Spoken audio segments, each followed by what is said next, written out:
Good morning सनाफोर morning ब्लगखौ start खालामलायबाय सनाफोर बयखौबो आंनि गोदान मोनसे भिडिअ बयखौबो गोसो गोरबोजों बरायगोन होननानै लाहरनाय थाबाय आसा खालामो दिनैबो आं भिडिअखौ जोबजासिम नायलांगोन होननानै बिदिब्ला दिनै भिडिअखौ जागायलांदिनि दुगैस्रां लोबस्रां देलायनानै लाखांबाय एसे बाहेरायाव ओंखारलांनांगौ दङ स्कुलाव थांनांगौ दङ फिसाजोना क्लास गैया आरोना एसे फिसा खामानि दं दा देखायलांगोन आङो थ' थांगोननोसै देलायखांजोबबाय ओंखारखांबाय 8:10 12थासिमल' नालाय टाइमिंआ ओंखायनो थाब थाब थांसै 9ता बारबाय दा थाब थाब थांनानै फैगोनसै थ' नोंथांमोनाबो नायलांफादो ओंखारबाय सनाफोरनि थफ्ला बानानै उफाय गैया थफ्ला गोनां मानसि नालाय थफ्ला बायाबानो जाखाया फुजा खरसबो खालायहैनांगौ आरोना स्कुलाव थांगोननानै फैगोनसै ओमफ्राय फुजा खरस लायनोसै गाबोन जोंहा जैग' दं नालाय बबे फारसेखौ हाथ्र'नो जायो बेखौसो खालामनो ना बेखौसो खालामनो फारसेनिफ्रायनो दायथ' लाजोबनांगौ जायो नालाय ओमफ्राय माने खर'आनो खामानि होनो नागिरा आरो गथ'आ गाबबाय थानाय बिमाल' नांगौ गैला खर' गाज्रि बायदि मोनलायलायबाय आंखौ नाङो बबे फारसेखौ मेनेज खालायनो हानो दे ओंखारबाय सनाफोर नै बुलेटखौ दाब्रायनोसैलाय बिमा फिसा साथामजों बिरलांसैलाय जोङो बिरनायावथ' मास्टारखा नालाय बिराबानो उफाय गैयाबा सासेया जायनि थाखांबाथाय थाया जाबाय दा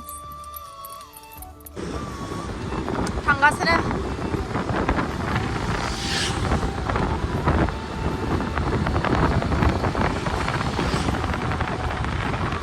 जा खुवा खुदोंमोन दिनैबा फुङाव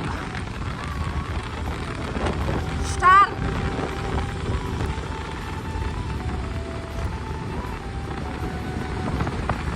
बे दालाङाव भिडिअ बानायनो मोजां मोनथारो आङो लांदां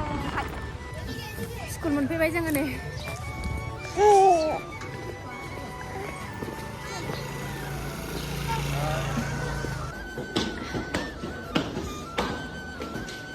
ओरैमोन ना नायखांनानै फैबाय थांफिनसै मोजां जासाबदों आरो ना माथो होनबावनो गथ'फोरनि फरायनाय 30 मार्कनिल'खामोन नालाय बिदिनो अबेबा 25 अबेबा 21 अबेबा 29 30 मोनासै बिदिनोसै माथो खालायबावनो बाजाराव थांनानै फैखांबावबाय आङो फिसाजोफोरखौ गालांनानै स्कुलनिफ्राय फैबाय गालांबाय ओमफ्रायो लांफाखासिगौमोन आरो ना खेमसेनो बाजाराव थांखासिगौमोन स्कुलनिफ्राय फैनानैनो ओमफ्राय थाला सासे उन्दैया स्कुटियावनो एकदमबारे बाब्राबबाय थाबाय ओमफ्राय न'आव फैनानै दसे दोनथ'नानै ओमफ्राय नै दासो सफैबाय आं बाजारनिफ्राय सेस रेडि रिदां फुजा खर'सारि लाबोजोब्बाय गाबोननि जैग'नि थाखाय हारसिं मानसि माथो खालामनो आरो लायबावनांगौसो दं दायो थांबावनोसै दसे थानानै आइ बिखुनजो मोनाव फैलायबाय न'निफ्राय बाजार खालामनानै ओमफ्राय बना मैया थोआखैमोन नालाय एसे मुथासे नांदेरबावगौमोन बन दाननानै दानथारुआ फैलायबाय नै मालाय मा संदों कारेन्ट होनानै होनां नै नारजि अमा ओइ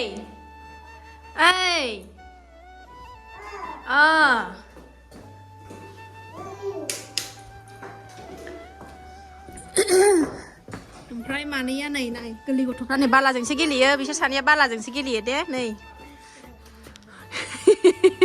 भिडिअ खालामनायखाय सिखारा फैफ्लादों नङाबा बालाजोंसो गेलेगासिनो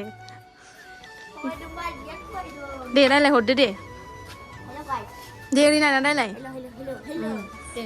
बाजैनि चेनेलखौ खायसो नायनांगौ दा बैथिं नायबालाय नों सोरखौ होनदों बाजैनि भिडिअखौ लाइक खालाम साबसक्राइब खालाम कमेन्ट खालाम ओमफ्राय शेयार खालाम थेंक इउ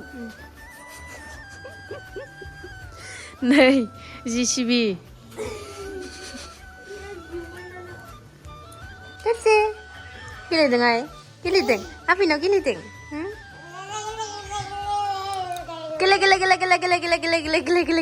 गेले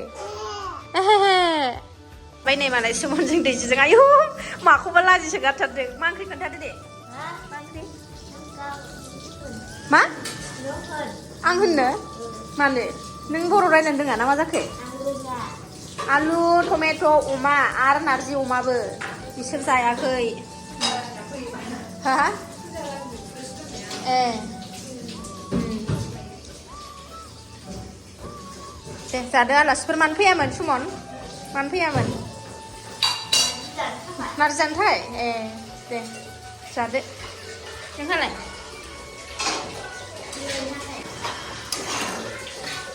आलु एवबावबाय सुमन बोरो नारजि जाना बोरै मोन्दों ओरै देखायहर खुगाया थैसोआं थैनोसै नारजि जानानै गोखा मोनजोब्बाय असान्थि नारजि जानानै ओरै नाहरलाय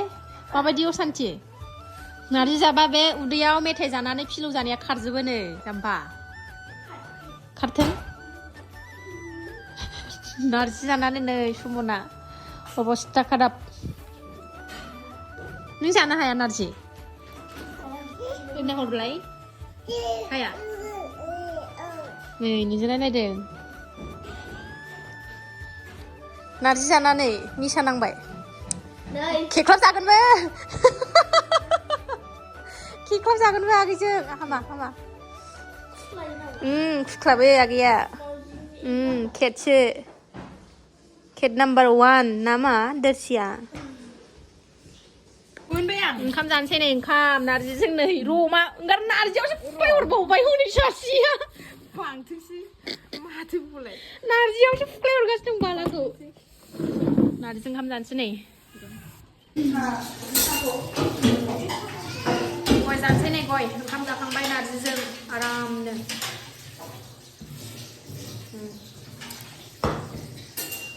थोरसि सुदों आया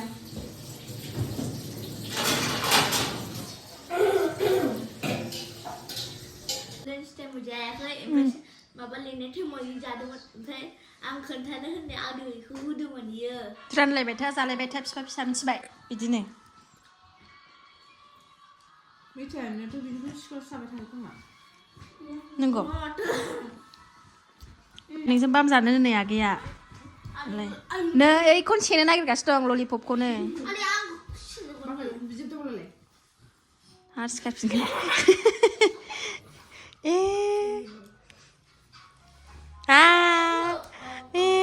सोरना आयौ